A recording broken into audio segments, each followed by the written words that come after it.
Alright, so you just bought your brand new PlayStation 3, or maybe you upgrade to a better television, and you simply want to know for sure that you have the best picture possible for your setup.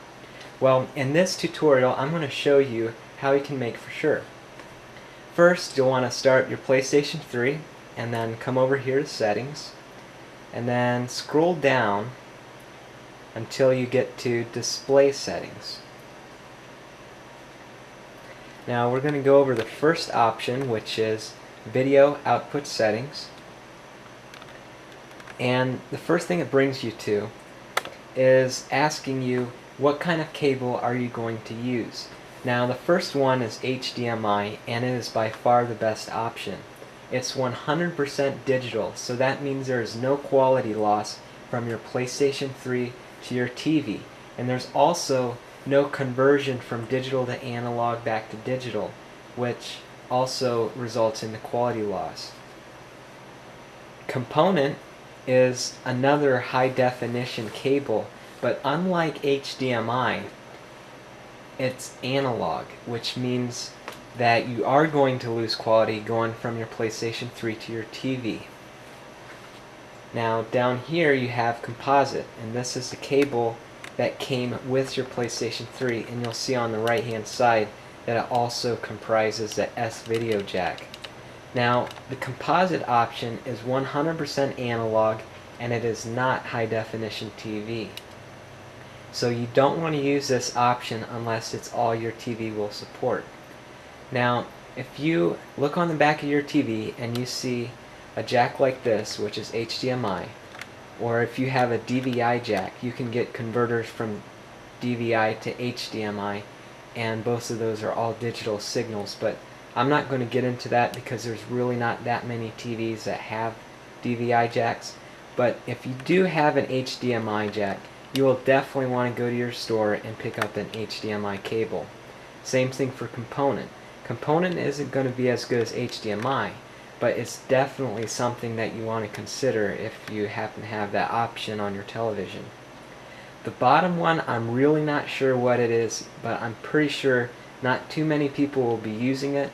So right now I'm going to go up and focus on HDMI. It'll ask you, do you want to go automatic or custom? We're going to go custom, so we're absolutely sure we have the best picture available. And it'll ask you what resolutions you want to support.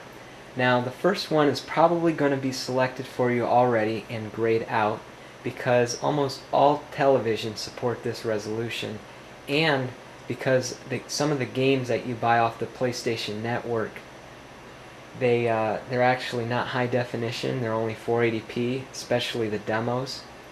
So that's why that's already checked and grayed out. Then you have the option of 720p, 1080i, and 1080p. Now 720p is probably what most HD TV owners have. It's not going to be as good as 1080 resolution, which is almost 50% better quality, but it is going to be high definition video, and it's going to look really good.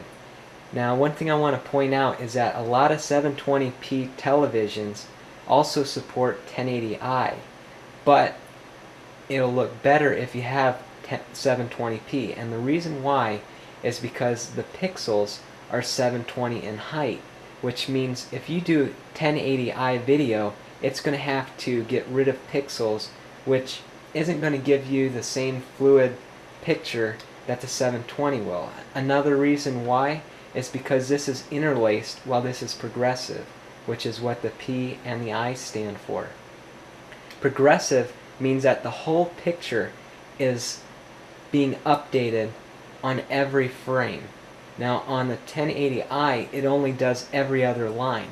So instead of refreshing all 1080, or excuse me, instead of refreshing 720 lines of resolution every single frame, it's only going to do every other line. So instead of 720, it would be 360.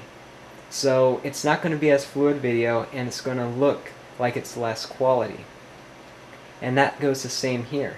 Now 1080p is the optimal resolution. It's the highest HD available, and it's the fluid progressive resolution where every single frame is updated, every single line of resolution. And now 1080 televisions will have better support with the 1080i. So either one can be selected. I have both checkmarked, but in most cases the game is going to default to 1080p if you have both of them checkmarked, just because the 1080p is a much better resolution. Now on your television you might not see all of these options available, and if that is the case, it's simply because your PlayStation 3 recognizes that your TV cannot support the other resolutions. Now if you click on the next screen, it's going to give you an overview of your settings, and then it's going to ask you to press X to enter in the settings. But I'm going to go back just to show what the composite looks like, because you have to remember the composite is an HDMI, it is an HD video, so you're not going to have all those options. The only thing that composite supports is 480i, which is the lowest resolution, and it's interlaced, so only every other line of resolution updates. Now it's going to ask me to change my settings, and I'm not going to go any further, but basically if you select this option, you're not going to have too much say as to what resolution you get or anything else. Now, since we're messing around with the video settings, let's take a look at the sound settings. It's just one option down. Now, these settings are really useful for a couple of different reasons.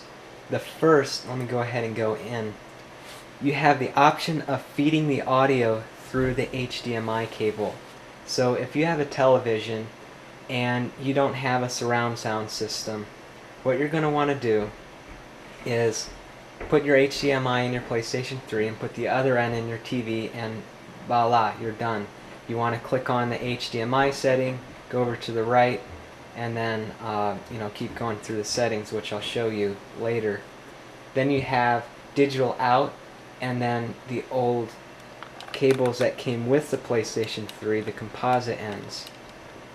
These two are really useful if you want to have the HDMI handling your video, and then one of these connections going out to your surround sound system. For the purpose of this tutorial, I'll go through all of them. First, there's HDMI. We'll ask you if you want automatic or manual. Of course, we're geeks, so we're going on manual.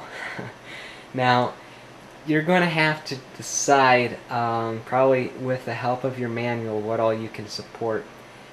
I really would recommend that you actually do go with, let me go back to it, to go with automatic, because it's really a lot to select, and you really could make the wrong choices, which will end up you actually not getting the best sound when you could be having the best sound if you just let the PlayStation 3 decide on its own.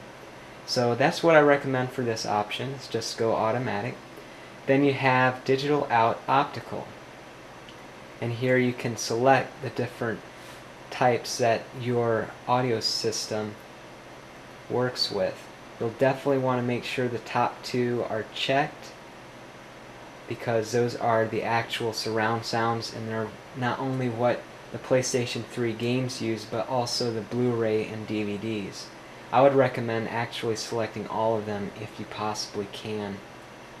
And then of course you have the old settings, and this is simply press X. There's nothing more to decide. If you want to go through the composite audio because you have to, or because you don't want to buy a new cable, then just click on this, go to the right, hit X, and bam. There you have it. So that's all I'm going to show you in this tutorial. I am going to come out with some other tutorials for the PlayStation 3 to show what all you can do to make it the best possible gaming system you've ever had.